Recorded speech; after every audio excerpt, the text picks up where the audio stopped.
Welcome back to another new video of Learn with Bhavna. Now I'm starting question 4 of MSOE 002. हाँ जी, मैंने पहले already 4 question complete कर दिए. मैंने start question 5 से किया था, सो दैट्स वाई हमारे 4 क्वेश्चन ऑलरेडी कंप्लीट हो चुके हैं. अगर आपने वो वीडियोस नहीं देखे सो डोंट वरी, मैं इस वीडियो के एंड में एक फोल्डर का लिंक दूंगी. आपको सारे क्वेश्चंस की वीडियो वहाँ पे वन प्लेस पे मिल जाएगी ताकि आप कोई भी वीडियो मिस ना करो और आपकी प्रिपरेशन कहीं भी छूटे ना, right. And along with that मैं आपको एक इम्पॉर्टेंट टिप्स की भी वीडियो दूंगी जिसमें कि आपको पता चलेगा कि आपको कैसे अपने आंसर कंडक्ट करने हैं एग्जाम में ताकि आप और बेटर स्कोर करो. उसमें मैंने कुछ ऐसी चीज़ों का मेंशन किया है जो कि बच्चे भूल जाते हैं, राइट. और भूल जाते हैं तो उसकी वजह से उनका स्कोर कहीं ना कहीं कम हो जाता है. देन फिर आपको लगेगा कि मैम हमने लिखा तो अच्छा था लेकिन हमारे मार्क्स उतने अच्छे नहीं आए, क्योंकि कुछ चीज़ें लिखने से भी ज़्यादा इम्पॉर्टेंट होती हैं. तो वो सारी टिप्स मैंने इम्पॉर्टेंट टिप्स वाली वीडियो में दी हैं. उसका भी आई बटन में ऊपर या फिर वीडियो के स्टार्टिंग में आई बटन में ऊपर उसका लिंक आ रहा होगा. अगर आपको इन पर्सन अगर लिंक जानना है तो आप कमेंट भी कर सकते हैं, मैं आपको लिंक शेयर कर दूंगी उस वीडियो का, right. Now starting with the question 4, हमें बात करने की बॉलीवुड क्या रोल प्ले कर रहा है इंडियन डायस्पोरा को अंडरस्टैंड करने में. जब बॉलीवुड मूवीज बनाता है और वो मूवीज लार्जर ऑडियंस तक जाती हैं तो उन मूवीज से कैसे जो इंडियन डायस्पोरा है, मतलब कि जो लोग इंडिया से अब्रॉड मूव हुए हैं, उनकी अंडरस्टैंडिंग कैसे बनती है, कैसे फॉर्म होती है, राइट. आपने भी ऐसी वीडियोस देखी हुई होंगी जहाँ पे जो इंडियंस अब्रॉड शिफ्ट हो रहे हैं या फिर अब्रॉड की लाइफ्स दिखाई है इंडियंस की. तो ये जो अंडरस्टैंडिंग है जो बॉलीवुड क्रिएट कर रहा है उसके बारे में हमें मेंशन करना है इस आंसर में. Now starting with the answer, आपका फर्स्ट पैराग्राफ इंट्रोडक्शन का रहेगा. मैंने उस वीडियो में ये भी बताया है कि आपको अपना आंसर कैसे फ्रेम करना है ताकि एक एग्जामिनर को वो जो फ्रेम ऑफ आंसर है वो देख के एग्जामिनर आपसे इम्प्रेस हो जाए. इन चीज़ों से एग्जामिनर बहुत इम्प्रेस होते हैं बिकॉज मान लो कि अगर 100 बच्चे एग्जाम दे रहे हैं और उनमें से सिर्फ 2 बच्चे ही ये चीज़ें फॉलो कर रहे हैं, राइट. तो वो 2 बच्चों को ज़्यादा प्रेफर करेगा अच्छे मार्क्स देना. तो इस तरीके से आप अपनी एक अलग कैटेगरी में जगह बना सकते हैं, बेटर स्कोरर वाली. Okay, now starting with the answer. तो फर्स्ट आपका पैरा रहेगा इंट्रोडक्शन का. नाउ बॉलीवुड एक बहुत इंपॉर्टेंट रोल प्ले कर रहा है किसी भी कंट्री की कल्चर, सोशल, इमोशनल लैंडस्केप को फॉर्म करने में, राइट. इंडियन कल्चर भी एक बहुत डाइवर्स कल्चर है. उसके अंदर भी और डिफरेंट कल्चर्स आ जाते हैं, डिफरेंट छोटी सोसाइटीज आ जाती हैं. तो उनको कैसे बॉलीवुड दर्शाता है और उनको कैसे वो शेप कर रहा है, एक अंडरस्टैंडिंग क्रिएट कर रहा है जहाँ पे वो कल्चर, सोशल, इमोशनल जैसे स्फीयर्स को लेके और एक सोसाइटी को दर्शा रहा है, राइट. यहाँ पे कल्चर ब्रिज का काम कर रहा है, एक टूल फॉर आइडेंटिटी नेगोशिएशन की तरह देखा गया है, एक प्लेटफॉर्म है जो कि ग्लोबल रिप्रेजेंटेशन जिसके थ्रू देखा गया है इंडियन कल्चर का, राइट. तो ग्लोबली रिप्रेजेंट करता है बॉलीवुड इंडियन कल्चर को. जब हम बॉलीवुड को देख रहे हैं सोशोलॉजिकल लेंस से तो हम देख रहे हैं कि कैसे बॉलीवुड इम्पैक्ट कर रहा है डायस्पोरिक कनेक्शन को उनके होमलैंड में, एज वेल एज कैसे वो न्यू एनवायरनमेंट से अडेप्ट कर रहे हैं, राइट. तो बॉलीवुड इस तरीके से दर्शा रहा है कि पहले तो लाइफ कैसी थी, देन अब्रॉड जाके लाइफ कैसी हो गई. तो ये चीज़ भी हम सोशोलॉजिकल लेंस से देख सकते हैं, राइट, कि क्या डिफरेंसेस आ जाते हैं when Indians move to abroad. क्या उनके कल्चर में, क्या उनके लाइफस्टाइल में, राइट, इमोशनली वो कैसे हो जाते हैं, सोशली क्या उनके बॉन्ड क्रिएट होते हैं या बॉन्ड टूट जाते हैं. तो ये सारी चीज़ें हमें बॉलीवुड से भी देखने को मिलती हैं. फर्स्ट आ जाता है इसमें cultural preservation and emotional connection. तो बॉलीवुड एक इंडियन ट्रेडिशंस को बचाने का, लैंग्वेजेस को प्रिजर्व करने का और कल्चरल नॉर्म्स को प्रिजर्व करने का काम करता है, जहाँ पे वो ये सारी चीज़ें through movies, through cinema showcase कर रहे हैं, जहाँ पे ये दिखा रहे हैं कि जो डायस्पोरिक जो लोग हैं, जो मूव हो चुके हैं, आउट ऑफ कंट्री जो जा चुके हैं, वो स्टिल कैसे कनेक्टेड रहते हैं अपने हेरिटेज के साथ. तो फिल्म ज़्यादातर वाइब्रेंट फेस्टिवल, फैमिली के बॉन्ड, रिलीजियस प्रैक्टिसेस ये सब दिखाती है, जहाँ पे एक जो नोस्टैल्जिया मतलब कि याद आना, राइट, जो वो फीलिंग है जहाँ पे हम मिस करते हैं चीज़ों को, तो वो दिखाई जाती हैं इंडिविजुअल्स में जो कि अब्रॉड रह रहे हैं। तो ये जो सारी चीज़ें हैं ना, तो ये बॉलीवुड थ्रू इमोशंस डिपिक्ट कर रहा है कि जो लोग मूव कर जाते हैं अब्रॉड, जो डायस्पोरिक कम्युनिटी है वो पीछे ये सारी चीज़ें मिस करती है। फॉर एग्जाम्पल, जब हम कभी खुशी कभी गम गम मूवी की बात करते हैं तो हम देखते हैं कि कैसे फैमिली वैल्यूज़ और टुगेदरनेस को उसने शोकेस किया है, जहाँ पे जो रिलेशंस हैं वो डीप दिखाए गए हैं। जो डायस्पोरिक कम्युनिटी है, बिकॉज वो कभी खुशी कभी गम में दूसरी कंट्री में जाकर शिफ्ट हो गए थे, राइट। तो वो जो डायस्पोरिक ऑडियंस है वो ये दिखाया गया है कि कैसे अपने जो कल्चर, उनके आइडियाज़ हैं, कल्चरल जो उनकी प्रैक्टिसेस हैं, वो कैसे मेंटेन कर रहे हैं फॉरेन कंट्री में भी। जहाँ पे आपने देखा होगा उनको कि वो मंदिर भी जाते थे और वो और अदर पार्टीज में भी जा रहे हैं, वो अपने जो सुबह सुबह भजन भी चला रहे हैं। तो ये जो सारी चीज़ें हैं ये बॉलीवुड एम्फसाइज करता है कि इवन दो जो डायस्पोरिक कम्युनिटी है वो इंडिया से मूव हो गए हैं, लेकिन वो जो इंडियन कल्चरल वैल्यूज़ हैं उनसे मूव नहीं हुए हैं। They are still in relation, in connection with all those things, their culture, their language, their families, their religion, right। तो ये सारी चीज़ें हमें बॉलीवुड से देखने को मिलती है।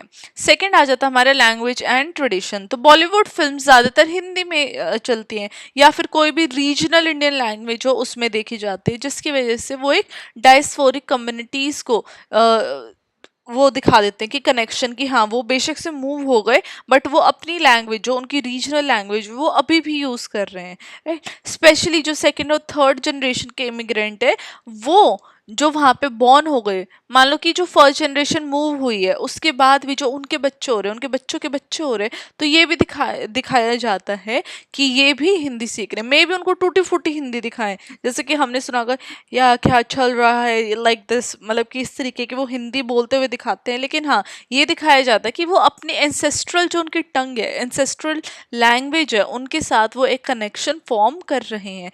इवन एज वेल जो लिरिक्स हैं सॉन्ग्स में या फिर जो डायलॉग्स हैं वो भी एक तरीके से कल्चरल लेसन प्रोवाइड कर रहे हैं, जहाँ पे वो ट्रेडिशनल प्रैक्टिसेस और आइडियोलॉजीज, मतलब कि जो डायलॉग्स हो गए वो भी इस तरीके से होंगे, कल्चरल अप्रोप्रिएट होंगे, जो हमें हमारा कल्चर दर्शाएंगे, राइट। तो इस तरीके के डायलॉग्स डालना ताकि लोग और भी ज़्यादा कनेक्टेड फील करें, तो ये सब बॉलीवुड के थ्रू ऑडियंस के सामने प्रोड्यूस किया जाता है और उनको शोकेस किया जाता है। सेकंड आ जाता है Bollywood as a mediator of bicultural identity. जब हम बात करते हैं इंडियन डायस्पोरा की, स्पेशली जो बाहर पैदा हुए हैं और बाहर रेज हुए हैं, तो बॉलीवुड एक नेगोशिएशन लेके आता है डुअल आइडेंटिटीज़ का, जहाँ पे वो नॉन रेजिडेंट इंडियंस की भी स्टोरीज दिखाते हैं, एज वेल एज जो इंडियंस इंडिया में पैदा हुए हैं और वो वेस्टर्न सोसाइटीज़ में जो रह रहे हैं उनकी भी वो लाइफ दर्शाता है। तो बॉलीवुड एक रिलेटेबल नरेटिव्स क्रिएट कर देता है इनकी लाइफ्स के अराउंड, जहाँ पे वो क्या उनको चैलेंजेस देखने को मिल रही हैं, क्या उनकी अपॉर्चुनिटीज़ है जो यहाँ पैदा हुए हैं लेकिन वो वहाँ रह रहे हैं। तो ये जो चैलेंजेस अपॉर्चुनिटीज़ दोनों लाइफ्स की, तो वो बॉलीवुड की तरह के हेल्प से हमें देखने को मिल जाती है ना, प्रैक्टिकल सेंस।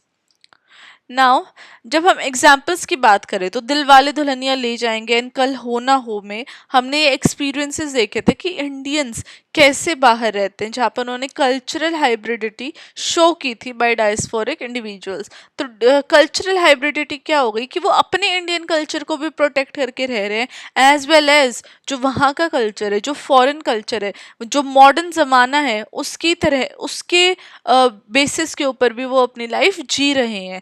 तो एक मतलब कि reconciling traditional values with global influence हमें देखने को मिलती है थ्रू मूवीज। थर्ड आ जाता है कम्युनिटी बिल्डिंग एंड सोशलाइजेशन। अब बॉलीवुड क्या है, एक सेंट्रल है सोशल लाइफ्स की काफ़ी सारी डायस्पोरिक कम्युनिटीज़ के लिए, जहाँ पे ये एज ए मीडियम एक्ट करता है कलेक्टिव एक्सपीरियंसेस और कल्चरल एक्सप्रेशन शो करने के लिए, जहाँ पे मूवी स्क्रीनिंग होती, डांस परफॉर्मेंसेज होती है, बॉलीवुड थीम फेस्टिवल्स होते हैं। तो इस तरीके से बॉलीवुड अपने आप में काम करता है सोशलाइजेशन क्रिएट करने का, राइट। जहाँ पे जितने मान लो कि कोई अब्रॉड रह रहे हैं, राइट, जो इंडियंस अब्रॉड रह रहे हैं, अगर वहाँ पे कोई बॉलीवुड मूवी आ रही, कोई स्पेशल कुछ हो रहा है इवेंट, तो वो उस तरीके से उस थीम की अगर कोई मूवी है जैसे कि जिसमें अंजलि थी, तो वो उसकी तरह में भी गर्ल्स वैसे ड्रेसअप होके जाएंगी, या फिर वो सब एक ऐसे मीटअप पॉइंट रखेंगे ताकि वो किसी मूवी को सेलिब्रेट करें। तो अपने आप में बॉलीवुड कम्युनिटी बिल्डिंग और सोशलाइजेशन का काम करता है। तो बॉलीवुड सोशलाइजिंग एजेंट कैसे है? जब हम बॉलीवुड के थ्रू डायस्फोरिक इंडिविजुअल्स को देखते हैं कि वो कल्चरल प्रैक्टिसेस में एंगेज हो रहे हैं, वो इंडियन डांस स्टाइल्स लर्न कर रहे हैं और बॉलीवुड सॉन्ग्स गा रहे हैं, ट्रेडिशनल अटायर में वो ड्रेसअप हो रहे हैं, घाघरा चोली या फिर सूट जो भी है उस तरीके से वो ड्रेसअप हो रहे हैं, जो कि वो फिल्म से इंस्पायर्ड हो रहे हैं। तो ये जो सारी एक्टिविटीज़ वो एक साथ करते हैं, ये शेयर्ड एक्टिविटीज़ जो एक साथ कर रहे हैं, तो उनसे उनकी कल्चरल आइडेंटिटी और भी ज़्यादा स्ट्रॉन्ग हो जाती है। वो अपने आप को उस कल्चर से जुड़ा जुड़ा हुआ शो करते हैं, राइट। उस ग्रुप से, इंडियन ग्रुप से वो अपने आप को एक अपना रिलेशन फॉर्म और क्रिएट होता हुआ शो करते हैं, जिससे कि एक अपॉर्चुनिटीज़ क्रिएट होती हैं इंटरजनरेशनल डायलॉग की with in families and communities. तो फैमिलीज और कम्युनिटीज़ के अंदर भी जो डायलॉग है वो कंटिन्यू होने लग जाता है। जो कम्युनिकेशन है, जो कम्युनिकेशन गैप में भी पहले आ गया होगा, अब वो जो सिमिलर कल्चर के बैकग्राउंड के बेसिस पे अब वो जो कम्युनिकेशन है वो भी कंटिन्यू हो जाता है। तो एक सोशलाइजिंग एजेंट देखा गया है बॉलीवुड को। Now representation and global visibility. अब ग्लोबल क्या है? इंटरनेशनल रीच पहुंच गया है, एक पावरफुल टूल बन गया है जो कि इंडियन कल्चर को ग्लोबल स्टेज पे शो करता है, दर्शाता है। जब हम इंडियन डायस्पोरा की बात करते हैं तो हम देखते हैं कि जो रिप्रेजेंटेशन है, जो हम इंडियन कल्चर जो प्रेजेंट किया जाता है बॉलीवुड में, तो उससे हमें अपने आप को प्राउड फील होता है, जिसकी वजह से क्या है, हम एक्सप्लेन कर पाते हैं, सेलिब्रेट कर पाते हैं अपने हेरिटेज को एक मल्टी कल्चरल सेटिंग में। मे बी आप ऐसी सेटिंग में बैठे हो जहाँ पे बहुत डिफरेंट डिफरेंट कल्चर के लोग हैं और उन्होंने वो भी बॉलीवुड मूवी देखते हैं, तो आपको अपना कल्चर एक्सप्लेन करना और ईजी हो जाएगा and you will be more proud then ever कि हाँ ये भी मूवी देखते हैं। सो इट मीन्स कि उनको इंडियन मूवीज पसंद है, सो वो कल्चर को भी कहीं ना कहीं पसंद करते होंगे। तो जो प्राउड वाली फीलिंग है और अपना कल्चर एक इजी तरीके से जो कम्युनिकेट करना हो गया, किसी को एक्सप्लेन करना हो गया, वो भी with the help of Bollywood देखा गया है ना। सॉफ्ट पावर, सॉफ्ट पावर क्या हो गया? जो स्किल्स होती हैं उनको सॉफ्ट पावर बोल देते हैं, राइट। जैसे कि एक्सप्रेशंस, फीलिंग्स, लैंग्वेज, ये सब सॉफ्ट पावर है। जब हम स्लम डॉग मिलियनेयर की बात करते हैं या फिर माय नेम इज़ खान हो गया, तो ये ऐसी चीज, ऐसे कॉन्टेक्स्ट के ऊपर बने हुए हैं, कल्चरल प्राइड पे बने हुए हैं, जहाँ पे वो ग्लोबल परसेप्शन ऑफ इंडिया का चेंज कर देते हैं, राइट। फॉर जब हम डायस्पोरा की बात करते हैं तो ये जो नरेटिव्स हैं ये फिर से एक सेंस ऑफ बिलोंगिंग क्रिएट कर देते हैं लार्जर कल्चरल और हिस्टोरिकल नरेटिव की, राइट। तो मूवीज के थ्रू भी काफ़ी सारे परसेप्शन चेंज हो सकते हैं और एक better view of Indian society, Indian communities showcase होती है। फिफ्थ आ जाता है चैलेंजेस एंड क्रिटिक्स। अब बॉलीवुड क्या है, कुछ यूनिफाइंग रोल भी लेके आता है, जहाँ पे वो कुछ जो स्टीरियोटाइप्स हैं इंडियन कल्चर के, उनको और सिंप्लीफाई कर देता है, राइट। क्योंकि काफ़ी सारी जो फिल्म्स है, रोमांटिक फिल्म्स जो इंडियन है, वो इसको जो इंडियन सोसाइटी या फिर जो इंडियन नेशन है उसको प्योर होमलैंड बोलती है, जहाँ पे वो जितनी भी जो कॉम्प्लेक्स रियलिटीज़ है मॉडर्न इंडियन सोसाइटी को, उसको डिसरिगार्ड कर देती है। बिकॉज अगर आप किसी कंट्री को प्योर बोल रहे हो एंड दूसरी कंट्री को मे बी इम्प्योर शो कर रहे हो, तो जो कॉम्प्लेक्सिटी है रियलिटीज़ की वो कहीं ना कहीं उसकी वजह से डगमगा जाती है। नाउ नॉस्टैल्जिया एंड होमोजेनाइजेशन की जब हम इसमें बात करते हैं तो हम देखते हैं कि कैसे डायस्पोरिक ऑडियंस एक्सपीरियंस करते हैं एक डिस्कनेक्ट बिटवीन इंडिया जो कि बॉलीवुड फिल्म्स डिपिक्ट कर रहा है और वहीं पे जो rapid evolving socio political realities है उसकी कंट्री की। कुछ फिल्म्स क्या है वो फोकस मे बी वो फोकस करे आइडियलाइज ट्रेडिशन पे, वैल्यूज़ पे, और मे बी जो डाइवर्स और मॉडर्न इंडिया है उसको ना शोकेस करे, राइट। तो ये जो एक साइड जो बॉलीवुड के थ्रू दिखती है वो मे बी होलिस्टिक व्यू ना दे सोसाइटी का, तो ये इसका एक क्रिटिक देखने को मिला है। वहीं पे सेकंड क्रिटिक क्या है, फिर से री करती है पेट्रियार्की एंड स्टीरियोटाइप्स, क्योंकि बॉलीवुड के थ्रू ये देखा गया है कि काफ़ी ज़्यादा जो ट्रेडिशनल जेंडर रोल्स हैं वो देखने को मिलते हैं मूवीज़ में, कास्ट और क्लास हायरार्कीज मूवीज़ में देखने को मिलते हैं, जो कि फिर से जो रिग्रेसिव या जो पिछड़ी सोच है वो फिर से डायस्पोरा के अंदर आ जाती है। फॉर एग्जाम्पल फिल्म्स में भी ग्लोरीफाई करे कि विमेन हमेशा सबमिसिव होती हैं, या फिर वो अरेंज्ड मैरिजेस के अंदर ज़्यादा बिलीव कर रही हैं, जो कि एक इंडियन आइडेंटिटी की नैरो विजन कर देता है, मतलब कि इंडियंस को एक ही तरीके से देखने लग जाते हैं। नाउ इसका सिक्स्थ देख लेते हैं कि बॉलीवुड कैसे कल्चरल एक्सचेंज का स्पेस है, जहाँ पे बॉलीवुड अडेप्ट कर लेता है डिफरेंट डायस्पोरिक एक्सपीरियंसेस से के साथ, जहाँ पे increasing number of films specifically NRI audiences को दिमाग में रखते हुए बनाती है। तो जो ये म्यूचुअल इन्फ्लुएंस है, जहाँ पे एनआरआई ऑडियंस भी इन्फ्लुएंस कर रही है बॉलीवुड को कि हम भी हैं एक कम्युनिटी और हमारे लिए भी मूवीज बनाओ, राइट। तो उनको मद्देनजर रखते हुए मूवीज जो बनती है, अभी पीछे से शाहरुख खान की एक मूवी आई थी डंकी उसका नाम था, राइट। तो वो बहुत ज्यादा हिट हुई थी बिकॉज लोग उससे रिलेट कर रहे थे। तो वो ऐसी ही एनआरआई ऑडियंस को मद्देनजर रखते हुए मूवी बनाई थी। तो ये जो म्यूचुअल इन्फ्लुएंस है, जहाँ पे बॉलीवुड भी डायस्पोरा को, जो लोग इंडिया से बाहर रह रहे हैं, उनको इन्फ्लुएंस कर रहा है, उनकी सोच को, कल्चर को, प्रैक्टिसेस को, और वहीं पे जो एनआरआईज हैं वो बॉलीवुड को इन्फ्लुएंस कर रहे हैं कि इस तरीके से भी मूवी बन सकती है, हमारी लाइफ के ऊपर, हमारे स्ट्रगल्स के ऊपर भी मूवी बनाओ। तो ये जो डायस्पोरिक टेस्ट और एक्सपीरियंसेस हैं, ये विद टाइम इवॉल्व होते जाते हैं। एग्जाम्पल हम बात कर लेते हैं यहाँ पे ब्लेंडेड नरेटिव्स की। जैसे एक मूवी आई थी ब्राइड एंड प्रेजुडिस, या फिर name sec bridge Bollywood and Hollywood aesthetics. तो इसमें क्या है, ये डायस्पोरिक के कल्चर को ब्लेंड कर देते हैं, राइट। नेम सेक है, ब्राइड एंड प्रेजुडिस है, तो इसमें बॉलीवुड और हॉलीवुड दोनों मिक्स होते हुए दिख रहे हैं। तो ये जो ब्लेंड ऑफ कल्चर्स हैं, वो ऐसी मूवीज के थ्रू दिखता है, मतलब कि वो अपने इंडियन कल्चर को भी प्रिजर्व कर रहे हैं और जो वेस्टर्न कल्चर है उसमें भी ढल रहे हैं। तो इस तरीके से जो इंडियन कल्चरल एलिमेंट्स हैं टू नॉन इंडियन ऑडियंस, वो भी देखने को मिलते हैं। जो इंडियन ऑडियंस नहीं है उसके लिए भी एक न्यू व्यू मिल जाता है, और वो इंडियन कल्चर को और भी ज़्यादा बेटर तरीके से अंडरस्टैंड कर सकते हैं, राइट। तो ये मतलब कि डिफरेंट कल्चर्स के लिए भी है, क्योंकि हम भी कभी कोई मूवी देखते हैं डिफरेंट कल्चर की, हमें भी काफ़ी सारी चीज़ें सीखने को मिलती है। ऐसे ही जो डिफरेंट कल्चर के इंडिविजुअल्स हैं, अगर वो ऐसे मूवीज़ देखते हैं बॉलीवुड मूवीज़, तो वो भी काफ़ी कुछ इंडियन कल्चर के बारे में सीख सकते हैं।